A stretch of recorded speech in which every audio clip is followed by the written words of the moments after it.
안녕하십니까 글로벌 디펜스 뉴스 팬 여러분. 자, 벤처 황제 박정희. 오늘은 10월 유신 신의 한수, 10월 유신은 신의 한수다 주제로 방송을 하도록 하겠습니다. 자, 그 김용삼 편집장 나오셨습니다. 네, 안녕하십니까. 네. 그 국민 여러분, 오늘은 저희가 이 녹화를 10월 17일 날 했습니다. 1972년 10월 17일이 네. 그 10월 유신이 네, 그렇습니다. 그 10월 17일 날 우리가 녹화를 해놓고 이제 그 10월 유신 기념으로 이제 요거는 이제 금요일 날 방송이 되니까 사실은 한 이틀, 2, 3일 전에 녹화가 된 겁니다. 예. 뭐, 그래 좀 양해를 해주시고 저희가 기념하려고 10월 17일 날 녹화를 했습니다. 자, 오늘 또 특별 게스트 한 분 이렇게 초청을 했습니다. 자, 우리 돌하루방, 문하루방입니다. 문하루방 누군지 아시겠죠? 예. 머릿속에 돌밖에 없는 문하루방이 나왔는데 우리가 이야기하다 열받으면은 뿅망치로 이렇게 참선을 좀 시키도록 하겠습니다. 그리고 뭐 하다 안 되면 요거 이렇게 요거 열받으면 아구창도 한 대씩 날리고 이걸로 예, 쏘겠습니다. 요거 진짜 총알 나갑니다. 자, 근데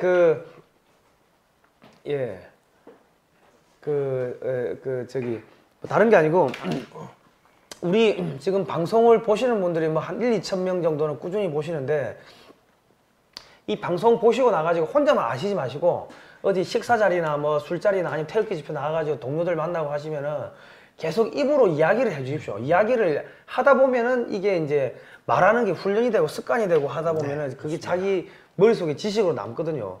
그리고 우리 방송을 안 보신 분들한테는 이 방송 좀 보시라고 이 이야기 좀 전파도 해 주십시오. 왜냐하면 이 사람들이 박정희 대통령에 대해서 많이 알고 있다고 생각을 하는데 사실은 잘 모르시더라고요. 예. 그러니까 계속 여러분들이 저희한테 보고 듣고 배워가지고 주변 분들한테 가르쳐 주시는 선생님이 좀 되어 주시고 우리 요 방송은 자녀들한테도 좀 보시라고 이렇게 추천도 많이 해주시고 그러면 되겠습니다. 좋아요하고 좀 많이 누르시고요. 그리고 박정희의 옆얼굴 이 책은 꼭 좀 필독을 하십시오. 우리가 박정희 대통령이 지금 얘들이 지금 적폐라고 이 돌하루방들이 적폐라고 자꾸 이야기를 하는 게 우리가 박정희 대통령을 뭘 어떻게 했다고 찬양하지 않고 공부를 하지 않고 연구하지 않고 입으로 이야기를 하지 않기 때문에 이 양반들이 박정희 대통령을 완전히 괴물로 만들어가지고 맨날 어디 눈사람 가가지고 뭐 술 마시고 뭐 이런 것만 자꾸 거짓말을 만들고 무슨 장준하 선생을 죽였다 뭐 온갖 유언비어를 퍼뜨리는데 여기 보시면요 이 박정희 대통령은 이 개미 한 마리 못 죽이는 사람입니다. 꼭 좀 사가지고 보시기 바랍니다. 이거는 서점에 있고 황금알을 낳는 최첨단 방위산업 삼성은 왜 포기했나? 이거는 박정희 대통령 때 방위산업을 어떻게 이제 뭐 만들었는지 자주국방을 했는지 그런 아주 재밌는 비사들, 스파이전, 첩보전 이런 것들이 들어 있습니다. 이 책도 좀 꼭 요 책은 글로벌 디펜스 뉴스 홈페이지에서 신청하시거나 02711-711-9642번으로 신청하시면 되고요. 그리고 요거는 이충근 박사님이 옮기신 책인데 번역하신 책인데 미어 셰이머 교수가 쓴 강대국 국제정치의 비극 미중 패권 전쟁에 대해서 쓴 책입니다. 지금 이 책은 꼭 사보셔야 되는 게 우리가 지금 미국이 벌써 중국한테 전쟁 선포를 해버렸기 때문에 지금 우리가 중국 편에 문재인 정권은 중국 편에 섰는데 이러다 우리 조만간에 죽을 수가 있습니다. 우리가 공부하지 않으면은 망하니까요. 이 책들 꼭 좀 사보시고 오늘은 10월 유신 왜 하게 됐는지 그 내용을 좀 들어보도록 하겠습니다. 예. 10월 유신은 왜 하게 된 겁니까? 필요했으니까. 일부에서는 소위 말하는 우리 문하루방 요 똘마니들은 박정희 대통령이 권력욕에 미쳐가지고 뭐 이거를 했다. 뭐 추진했다. 자기가 뭐 영구집권 하려고 했다. 뭐 이런 이야기들을 많이 하더라고요. 사실관계는 어떻습니까? 그런 얘기를 하는 사람들은 좀 정신이 돌아버린 사람들이죠. 아니 박정희 대통령이 10월 유신을 하기 이전에 삼선 개헌을 했습니다. 뭐 엄청나게 욕을 얻어먹어가면서 그래서 임기를 삼선 12년까지 늘렸어요. 그때도 엄청난 저항에 직면해 있었는데 아니 이거 한 번 더 해서 뭐 종신 대통령 비슷하게 뭐 일부에서는 뭐 총통제로 뭐 죽을 때까지 대통령을 해먹기 위해서 삼성 개헌한 거 아니냐 이렇게 얘기하는 사람들이 있는데 그렇게 얘기하는 사람들은 그냥 우물 안에서 저 하늘만 보고 아 하늘이 저만하구나 이렇게 느끼는 사람들이에요. 우리가 시각을 국제관계사적으로나 이렇게 넓히면 전혀 다른 모습이 발견이 됩니다. 왜 했겠습니까? 절박함 때문에 한 거죠. 절박함 때문에. 그럼 뭐가 절박했느냐? 그 당시 우리 안보가 절박했죠. 그 안보가 왜 절박했느냐? 1970년에 닉슨 독트린에 의해서 그 한국의 그 주한미군 2개 사단이 한국에 와 있었잖아요. 그 와 있었는데 2개 사단 중에 1개 사단을 제7사단을 철수시켰습니다. 그리고 이제 한국 정부가 막 계속 반발을 하고 항의를 하고 그러니까 그 에그뉴 부통령이라는 사람을 보내서 박정희 대통령하고 회담을 하는데 회담 자리에서 7사단만 빼내고 2사단은 안 빼낸다. 그러니 뭐 염려 마라. 우리가 뭐 그 해구선으로 지켜주겠다. 이렇게 대통령하고 회담을 하고 그 다음에 이틀 후에 그 대만으로 가는 비행기 안에서 미국 기자들하고 앞으로 주한미군 다 철수할 거다. 이렇게 얘기를 해요. 뒤통수 친 거네요. 그러니까 아니 저 박정희 대통령이 이제 뒤통수를 맞으면서 그래 좋다. 미군 갈 테면 가라.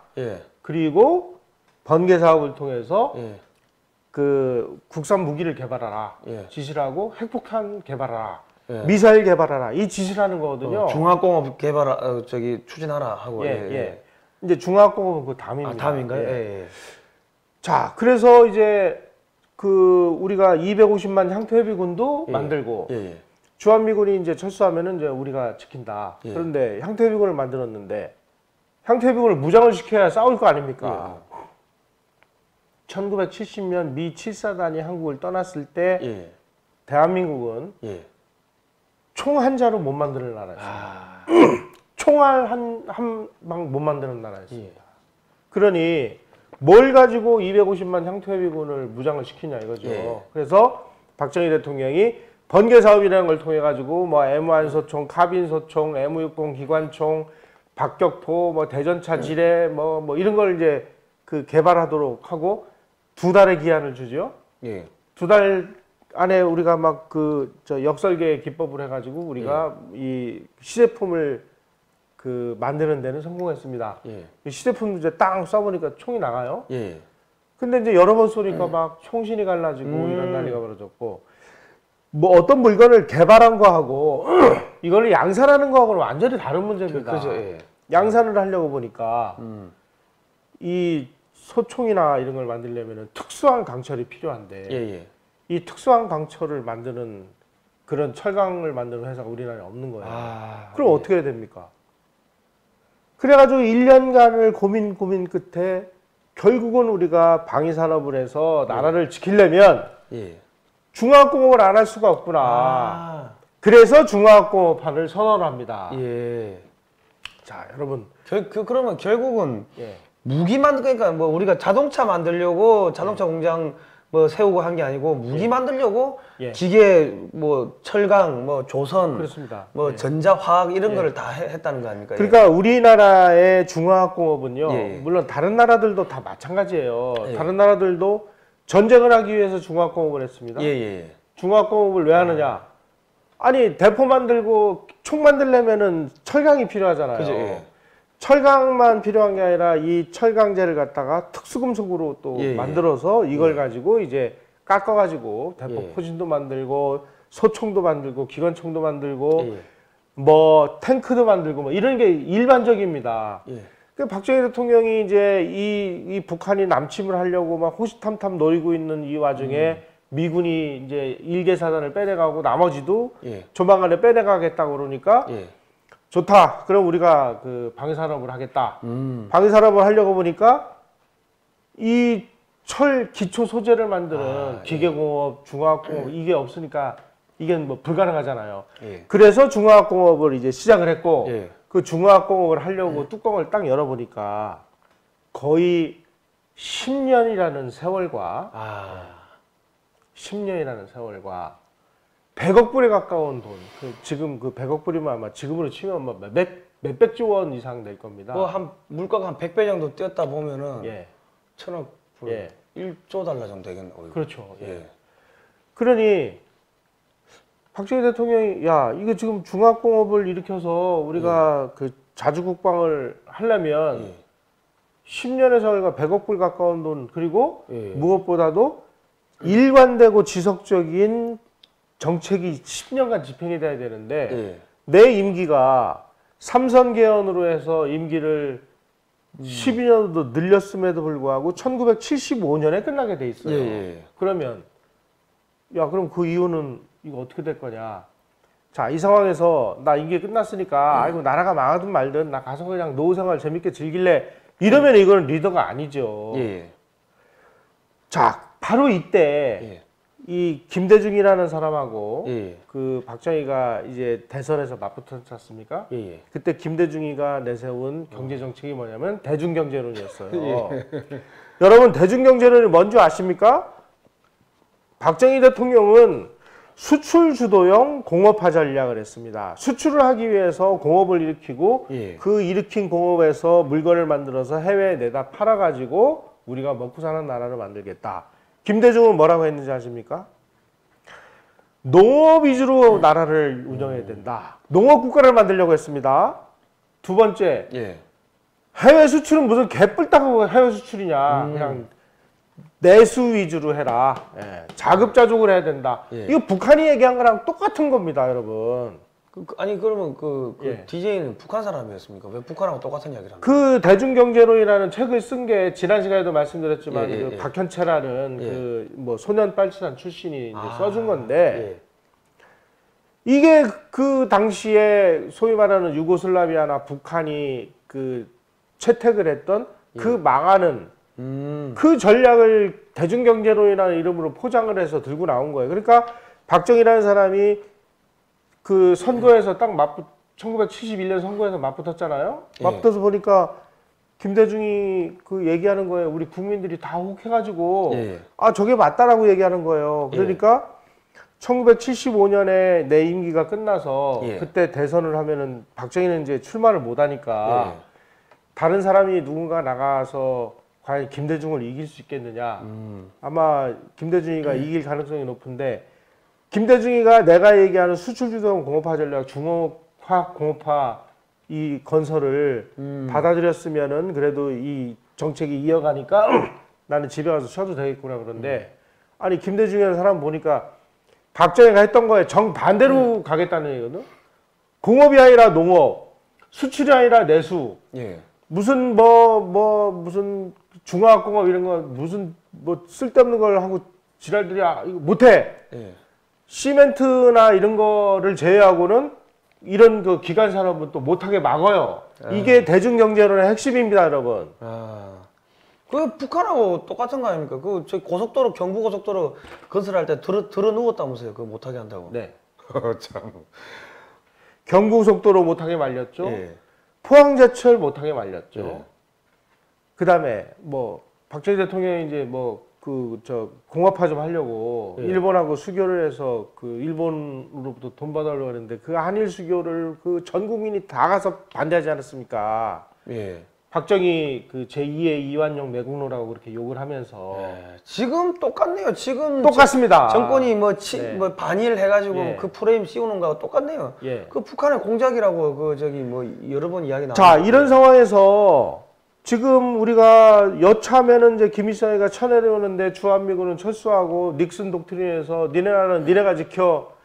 그래서 우리는 자주국방을 하려고 보니까 현패율은 250만 원 만들어놨는데 이놈의 250만을 무장시키려고 보니까 총이 있나 총알이 있나 뭐 무기가 있나 아무것도 없잖아요. 예.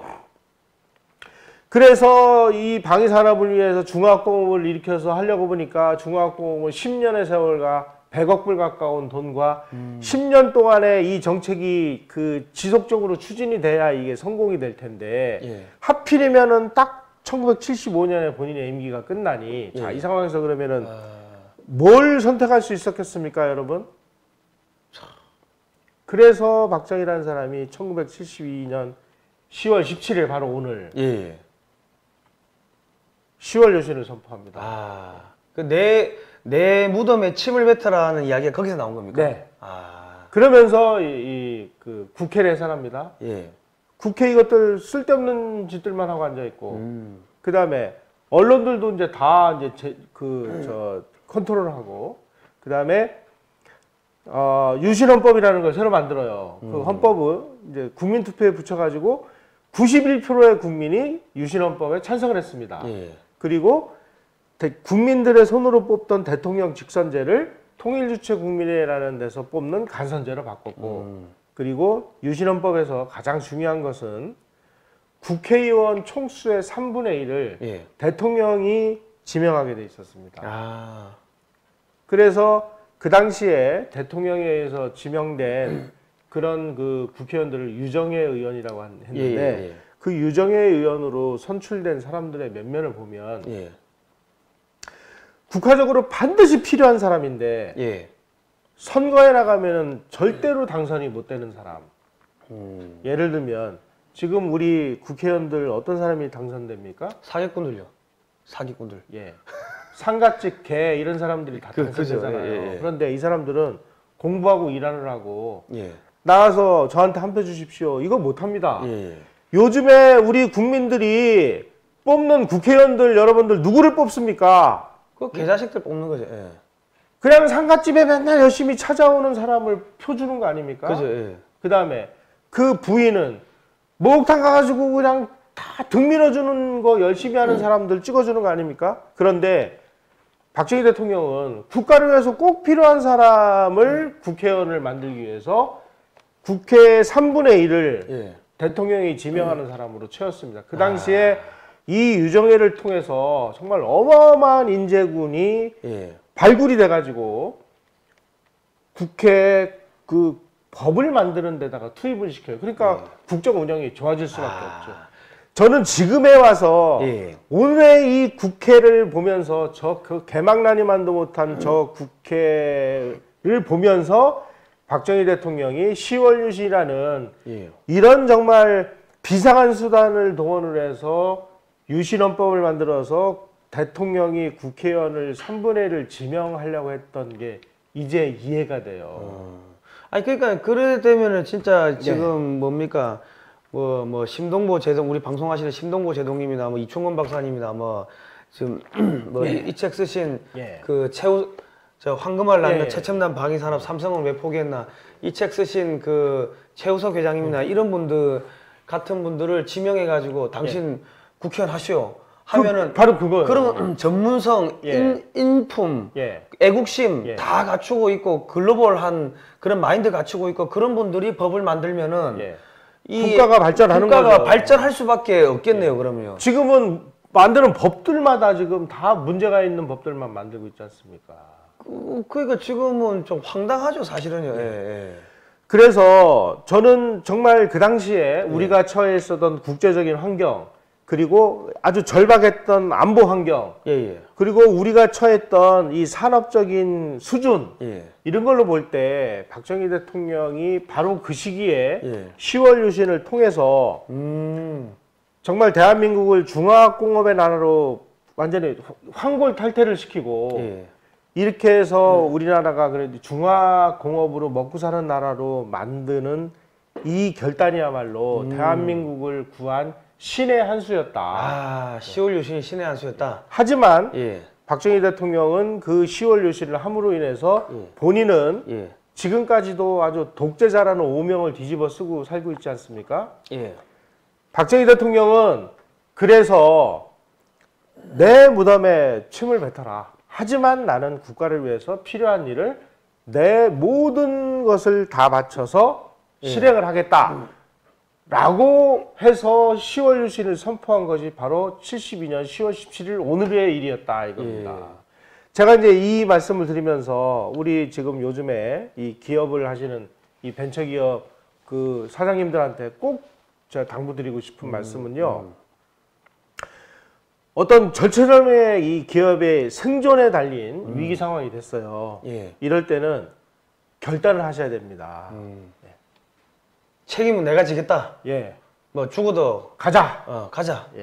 근데 지금은 지금의 리더십은 대한민국 뭐 기업도 그렇고 뭐 전체적인 국가적인 리더십은 책임은 딴 사람한테 지워요. 자기는 예. 좋은 것만 뭐 빨아먹으려고 그러고. 그러면은 망하는 길로 가는 거죠. 그러니까 아무도 책임 안 지려고 하는 거예요, 지금. 예. 자, 여러분 그 당시에 이 박정희라는 사람이 그 10월 유신을 함으로 인해서 대통령의 임기 6년이 됐습니다. 예. 그 전까지만 해도 3공화국 헌법은 임기 4년에 예.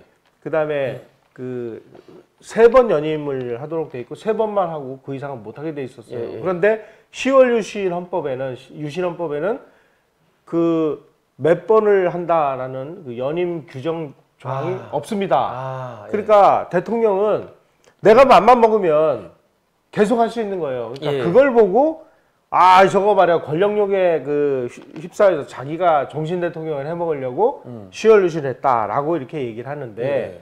자 그러면은 바로 그런 이야기를 하는 사람에게 제가 여쭙고 싶습니다. 예. 자 지금 우리가 주한미군이 철수해서 우리가 나라를 지켜야 되는 상황이 됐다. 예. 우리 총한자로 못 만든다. 예.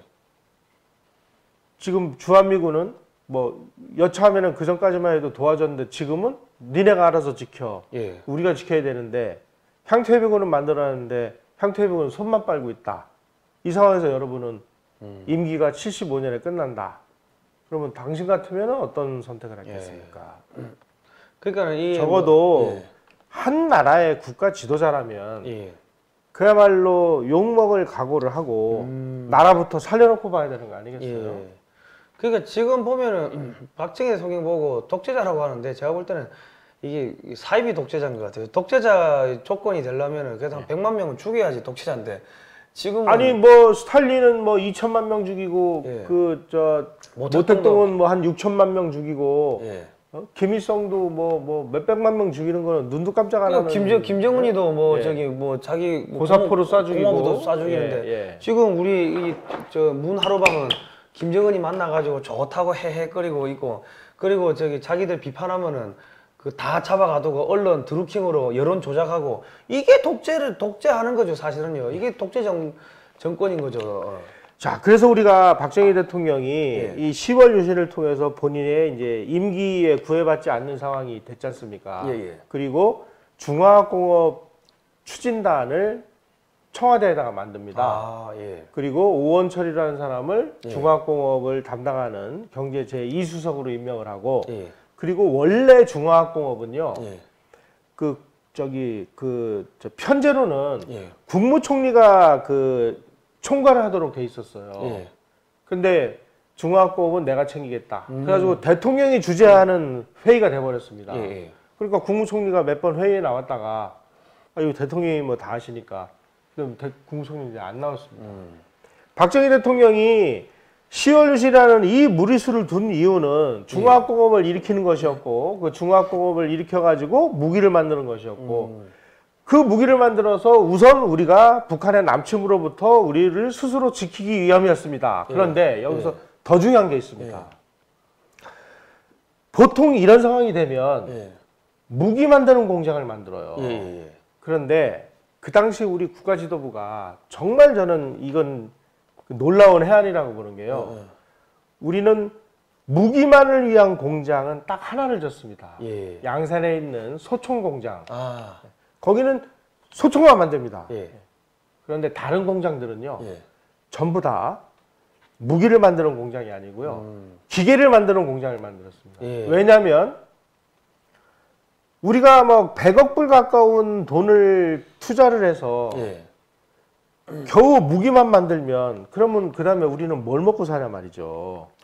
그러니까 그 오원철이라는 사람하고 박정희 대통령 이하 그 당시 이제 국가지도부에서 무슨 생각을 했냐면은 특히 오원철 씨가 이제 그런 아이디어를 냈다고 그렇게 돼 있는데 야 모든 무기를 다 분해하면 다 이거 부품 아니냐. 그러면 우리가 설계도로 해가지고 부품을 뭐 예를 들어서 대포 하나를 깎는데 부품이 이제 뭐 500개가 들어간다.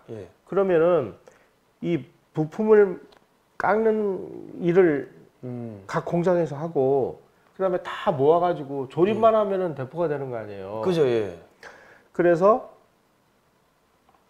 무기를 만드는 공장을 만든 게 아니라 부품을 만드는 공장을 만들었습니다. 예. 그 부품을 만드는 공장은 야 이왕 하는 거 여기다가 우리 그 자동차도 만들자. 예, 예. 그다음에 뭐 탱크도 만들자. 예, 예.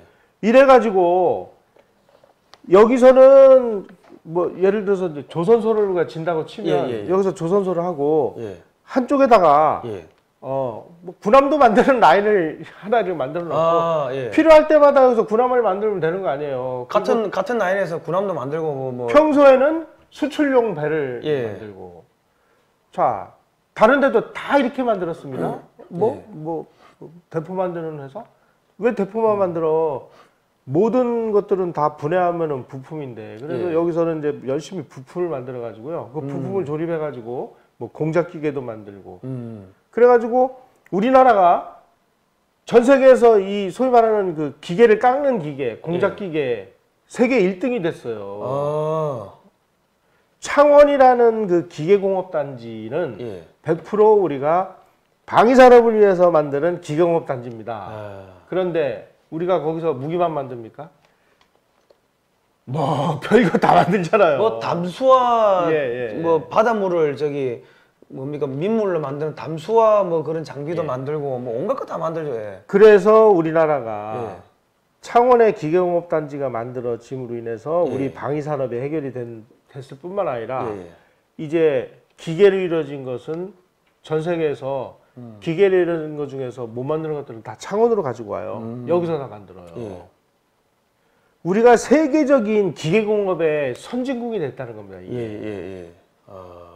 바로 여기서 만드는 이게 기계 제품, 기계 부품들을 해외로 수출을 해가지고 우리가 수출 100억 불이 된 거예요. 예. 그러니까 박정희라는 사람은 무기를 만들려고 방위산업을 일으키기 위해서 중화학공업을 했지만 예. 그게 무기만 만드는 게 아니라 우리 산업 전체를 중화학으로 재편을 해서 예. 그래서 자동차 공업이 일어난 거 아니겠습니까? 그죠. 그 북한은 무기만 만들다가 지금 망한 거 아닙니까? 예. 그죠.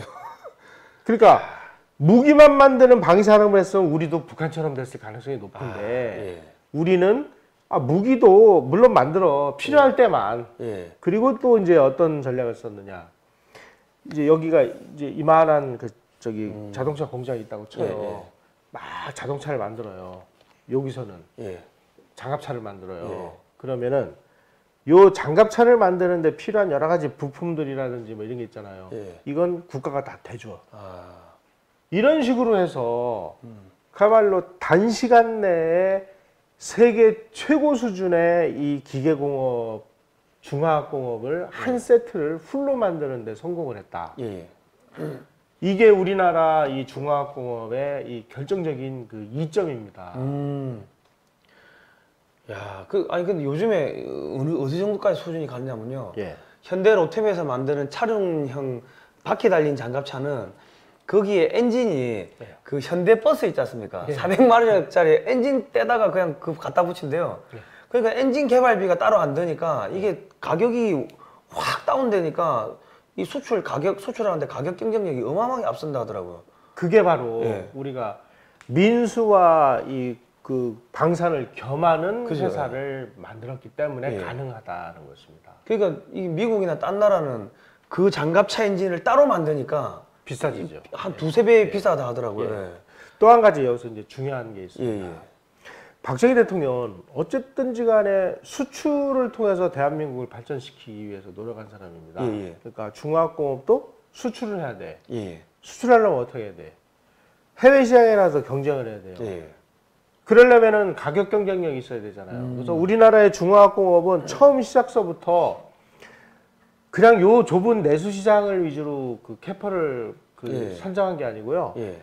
해외 시장에 나가서 국제적으로 경쟁할 수 있는 이 대규모 그 전략 단위의 이 공장을 설계를 하고 만들었다는 겁니다. 예를 들어서 현대자동차를 처음 시작할 때요.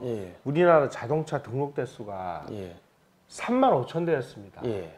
그러면은 그걸 위해서 연간 35,000대 공장을 만들었다고 치면 35,000대 공장 만드는데 비용 안 들어갑니까? 비용은 비용대로 들어가지만 그렇게 하다 보면은 이제 가격 경쟁력이 안 나와서 이 한 대당 가격이 비싸져요.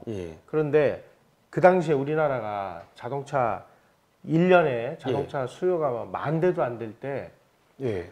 100만 대 생산할 수 있는 자동차 공장을 만들어. 아, 지금으로 보면은 다들 미쳤다고 뭐 손가락질 할 그거죠. 예.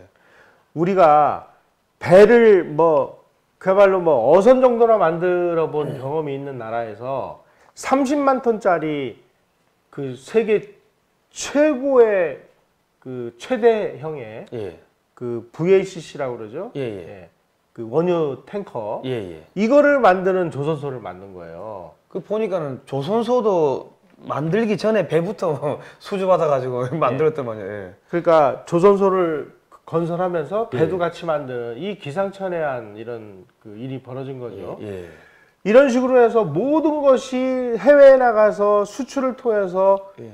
경쟁력을 가질 수 있는 전략 단위의 규모의 경제를 실현하고 보니까 우리나라의 그 제품이 경쟁력이 있는 거예요. 해외 나가서. 예. 우리가 IMF가 왔을 때 한국 경제는 뭐 펀더먼탈이 튼튼하니까 예. 뭐 걱정할 거 없다. 그래서 제가 물어봅니다. 그럼 펀더먼탈이 뭡니까? 뭐 기본이래. 그럼 한국의 기본이 뭡니까? 라고 물어보면 모른대. 예. 근데 당신은 모르면서 왜 펀더먼탈이 튼튼하다 그래? 예. 뭐가 튼튼한데? 그 뭐가 뭐냐? 바로 제가 지금 말씀드린 예. 한국이 가지고 있는 모든 수출용 산업시설은요. 예. 다 해외 나가서 경쟁을 할 수 있을 정도의 예. 규모의 경제를 우리가 완성해놨다. 참. 자동차 그렇죠, 조선 그렇죠, 예. 제철 그렇죠, 전자산업 그렇죠. 예. 다 그렇습니다, 다. 예. 우리나라가 지금 그 정유 산업 예. 원유를 수입에다가 우리가 이제 정유를 해서 뭐 휘발유, 뭐 그죠. 등유, 경유 뭐 이거 수출하잖아요. 그죠. 석유화학 예. 수출. 석유화학도 국제적인 단위로 만들어놨고 이게 바로 대한민국의 펀더먼털이 튼튼하다는 겁니다. 이게. 그러니까 결과적으로 이 기업의 오너가 이 미래를 보고서 주변에 그 기업의 뭐 밑에 직원들이나 뭐 임원들이 막 말려도 야 이게 우리가 갈 길이야 비전을 제시하고 뚝심으로 밀어붙였다는 거 아닙니까? 네.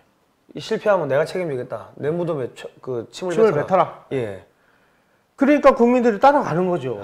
그리고 따라가다 보니까 막 신이 나고 열심히 일하면 일할수록 자기한테 성과가 돌아오고 다들 그냥 막 지갑이 두둑해지고 그러니까 왜 안 따라가겠어요. 그죠. 그런데 그냥 하라는 일은 안 하고 뒷구멍에 앉아가지고 대통령이 하는 거 욕이나 하고 반대나 했었고 뭐 이걸 막 반대하기 위해서 무슨 동지회를 만들고 이런 개지랄병을 떨던 사람들이 지금 박정희를 우리 역사에서 지원하려고 별짓을 다 하고 앉아 있잖아요. 그죠.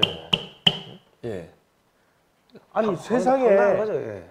아니 세상에 일 좀 해보겠다는데 그 일을 못하게 뭐 몇 시 이상은 안 되고 뭐 52시간 이상 하면 안 되고 뭐 아니, 이런 게 어디 있습니까? 아니 완전... 내가 52시간을 일하든 520시간을 일하든 그건 개인이 해야 될 일이지 왜 국가가 나서서 왜 이걸 막냐 이거예요. 이런 게 사실은 공산주의고 사회주의인데 공산주의자라고 이야기하니까 민사 형사 소송 걸고 별짓을 다 하는 거 아닙니까?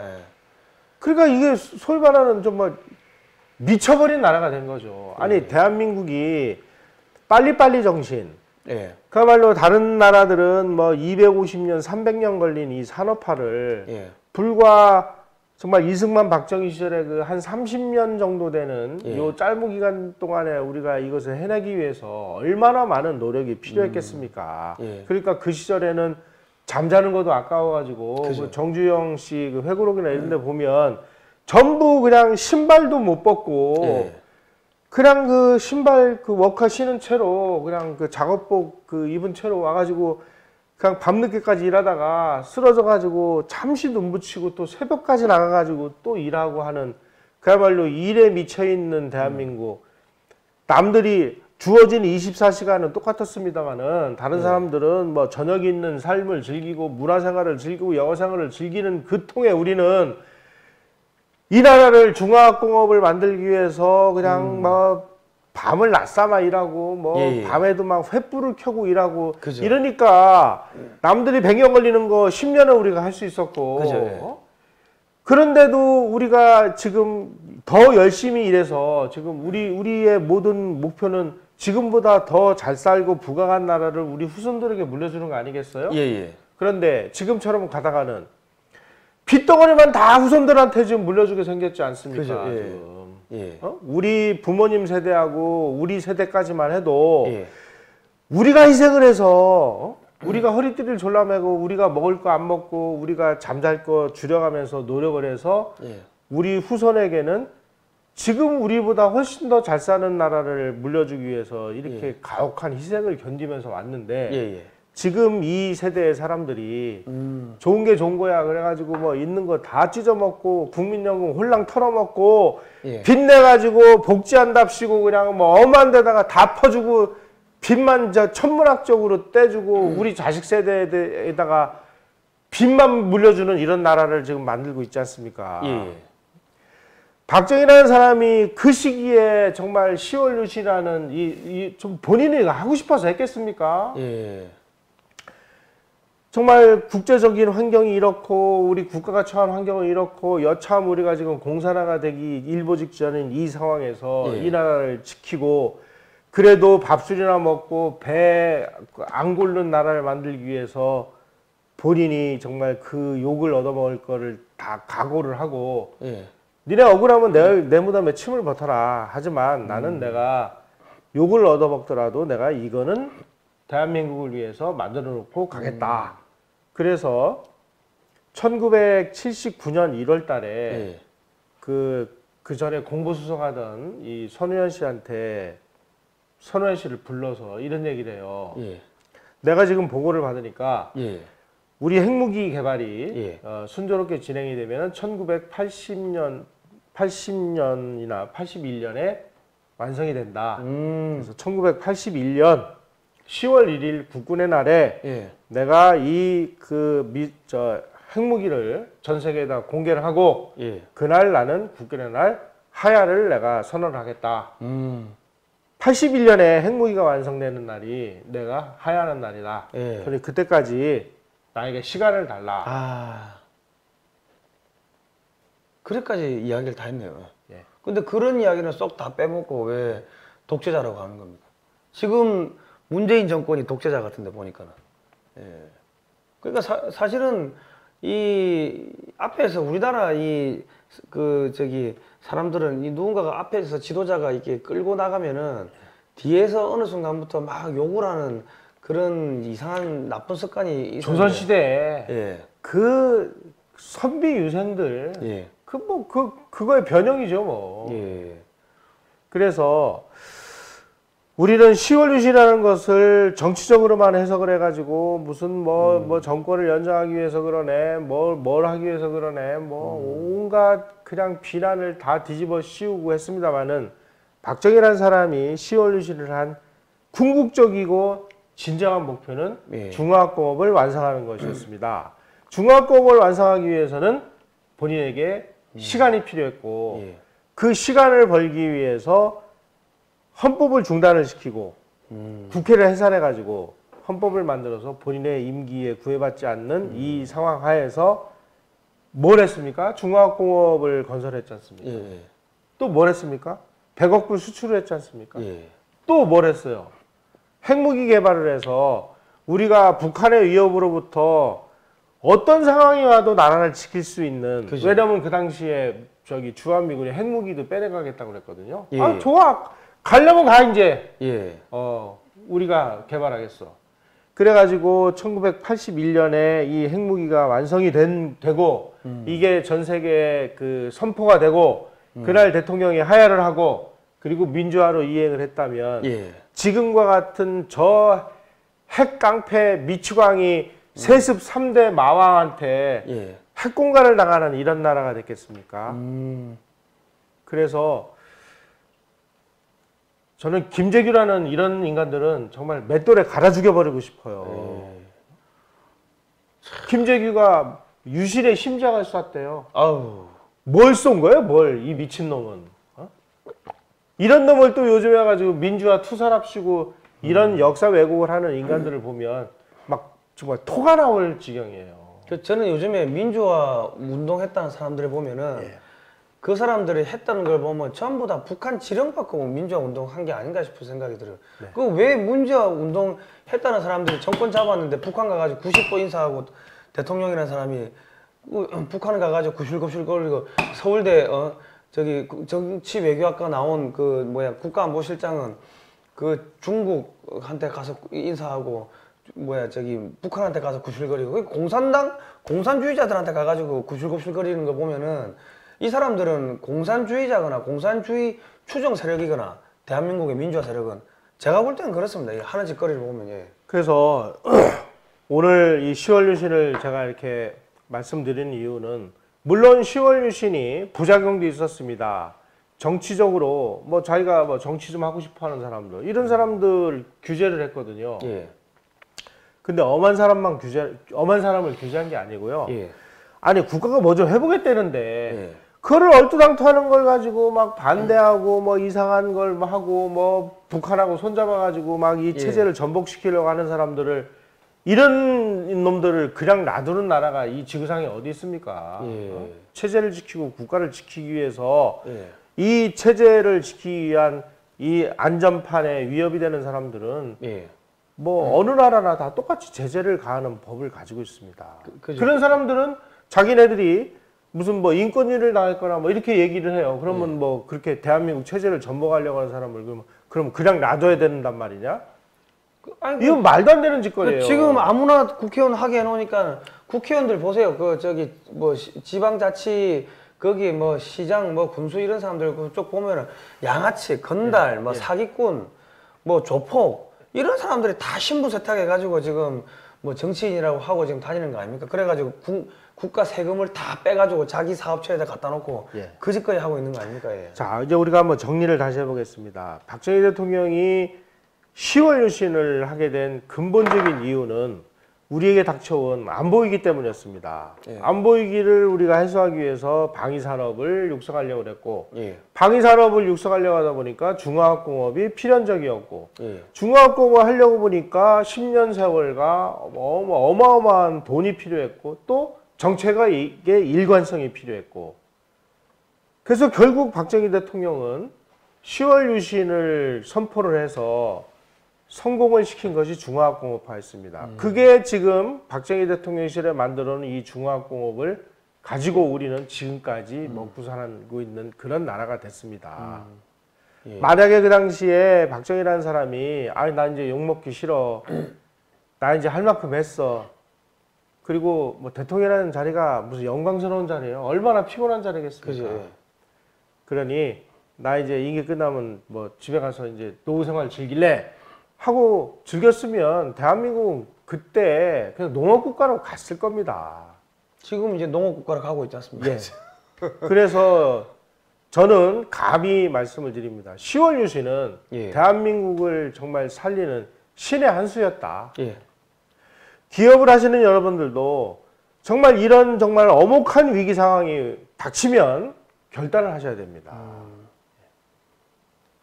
예. 이것이 10월 유신이 주는 교훈이 아닌가 하는 생각이 듭니다. 뭐 하여튼 지금 대한민국에 뭐 저기 뭐 좌파들 뭐 좀 뭐 배웠다는 사람들 프랑스 대혁명이 어쩌고저쩌고 프랑스 대혁명의 정신을 계승해야 한다고 뭐 개납을 떨고 있는데 그거 계승할 게 아니고 10월 유신의 그 정신을 계승해야 될 것 같습니다. 우리. 네.